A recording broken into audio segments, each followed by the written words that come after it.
blame for this. You gon' have to say my name for this. What is the deal, beautiful people? It's your boy Ramon. Welcome to Lifestyles Defined, where we have engaging conversations about technology all day, every day. Today, we are talking about Samsung's new hero phone, the Galaxy S9 Plus, and a lot of this review will also apply to the smaller Galaxy S9. Perhaps the most important thing I can tell you about this phone is just how complete of an experience it is. Samsung really does a good job at covering all of the bullet points. For instance, the design.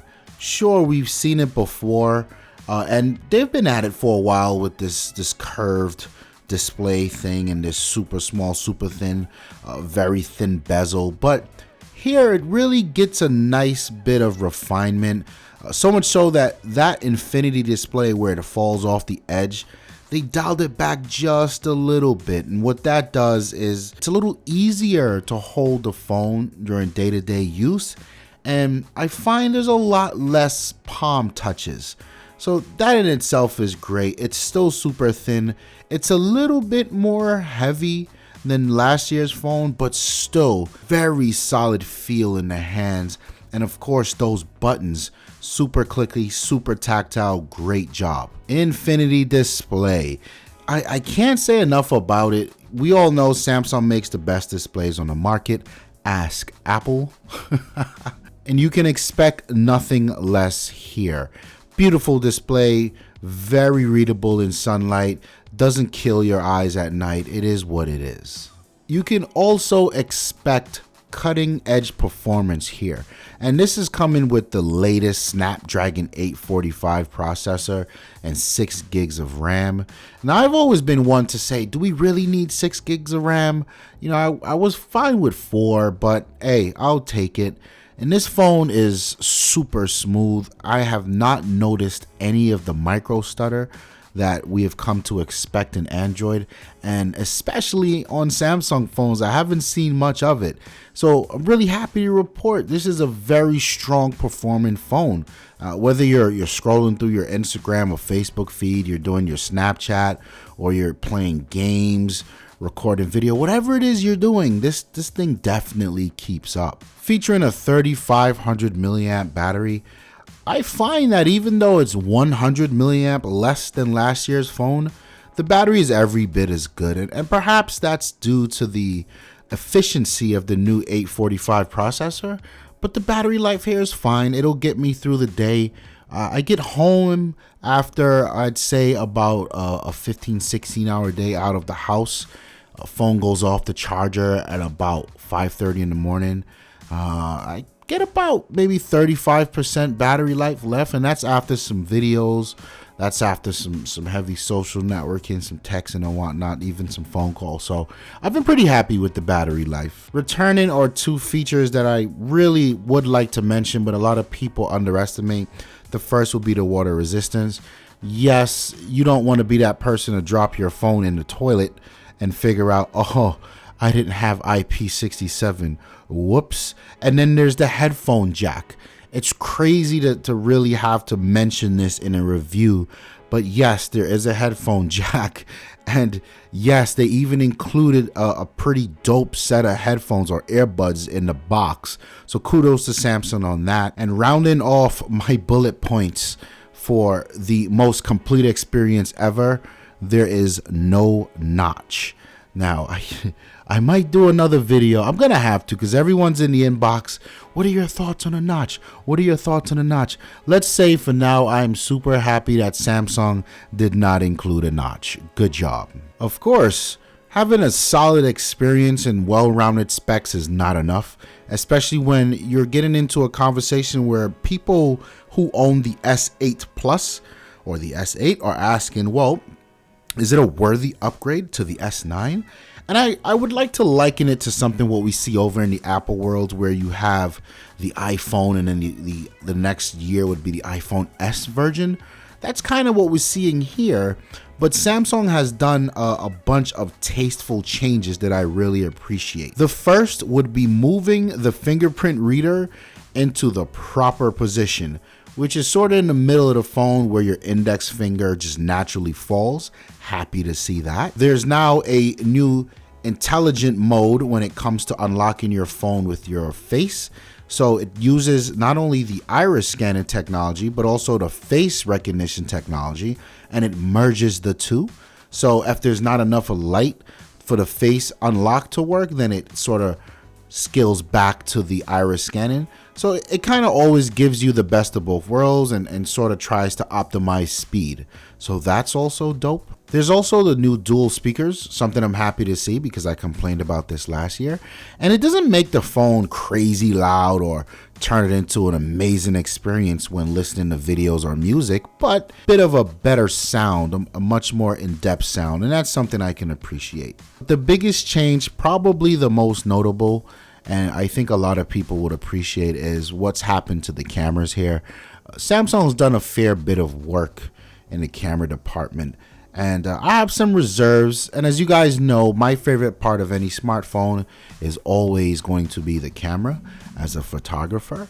And I think Samsung has done a lot of R&D here, and we get a really dope camera. So you'll notice your dual cluster setup on the back. One is sort of a regular focal length, and then another one is a more zoomed in focal length. And we've seen this before, right? One is sort of just captures everything, and the second is all about the portrait ability when taking these portrait mode shots. But Samsung went ahead and did something that I can't ever remember seeing on a phone. So there's a physical aperture in here. And the two apertures are, one's 2.4 and the other's 1.5. So in extreme low light situations, Samsung opted to go for the 1.5, and then for everything else you'll be open to the 2.4. Now, to me, I didn't really notice a difference in the two. Yes, it lets more light in, but the image can kind of be it can be a little more soft, so that's something to watch out for. But in practice, I haven't really needed to switch the aperture settings myself. As dope as it is to see that blade back there doing its thing, I felt like it was okay to let the camera decide, and that's kind of what I just did. Now, in the video department, this thing shoots 4K at 60 frames a second, and that's super dope. You'll hear me over on our photography channel complaining that a lot of our $2,000-$3,000 cameras don't do that. And then there's even this super slow motion mode that shoots some wild 970 something frames per second, and it can only do it for a very short period of time, understandably so. But nonetheless, super dope features. You are no doubt looking at the samples that I got from the camera itself, and I can say it is a very capable camera. Is it a big step up from last year's camera? I'm not quite sure. I mean, we're getting to the point where these cameras on these phones are so good, it's just marginal improvements at this point. But you guys let me know in the comment section below if you think there's a big difference. And of course, no phone is perfect, so I've got a very small list of complaints here. First of all, there is whatever they use to layer the glass on the Gorilla Glass on the top of the screen. It rubs off extremely quick, and it's quite shocking because my phone stays in my pocket, and you can see it's got these smudges that just will not go away. So that's annoying, and that's something I've seen on not only the S8, I've also seen that on my S6 Edge Plus back in the day when I had one. So Samsung really didn't figure that out, and it seems to be still a problem. Something to watch out for. Maybe you people who like to use screen protectors now have a valid reason. Although, if you're going to use a screen protector, there's an entirely new setting in the settings to enable higher sensitivity for that. So yeah, take that for what it is. The setup when turning on the phone is a bit of a mess. It can take almost 15 minutes before you get to the home screen of the phone. And I know it's not, or it shouldn't be, a bit of a complaint, but I gotta say, as someone who sets up iPhones every day or just bone stock Android phones, my God, there's so much that happens at the beginning of this phone, and it can be frustrating. And then on the top of that, as when you finally do get to the home screen and you start launching features, there are these little tutorials that pop up to sort of show you the 1,000,001 features that Samsung packed in there. It's a bit of a mess. I feel like they could do a little better to make that more consumer friendly. And yes, there's the Samsung UI. My God, I hate it. I never liked it. I hate the cartoony color, but I'm not really willing to take points away from it because they do offer the ability to skin it. There's plenty of themes in the Samsung store. So you can skin or theme everything. And then on top of that, I usually just change to Nova Launcher right away anyway. So not too big of a deal, but just something to mention. And then there are the dual apps that exist all over the place. So there's Bixby, which I disabled instantly. And then there's also Google Assistant. There's 2 calendar apps. There's 2 contact apps. Like, Samsung still has not figured that out. It's still a bit of a mess. All in all, I would like to reiterate my point that the Galaxy S9 and the S9 Plus are the most complete Android experience I have seen in a long time. And what I mean by that is it has the looks, it has the power, it has the essentials, things like headphone jacks, and there are no silly compromises to be made.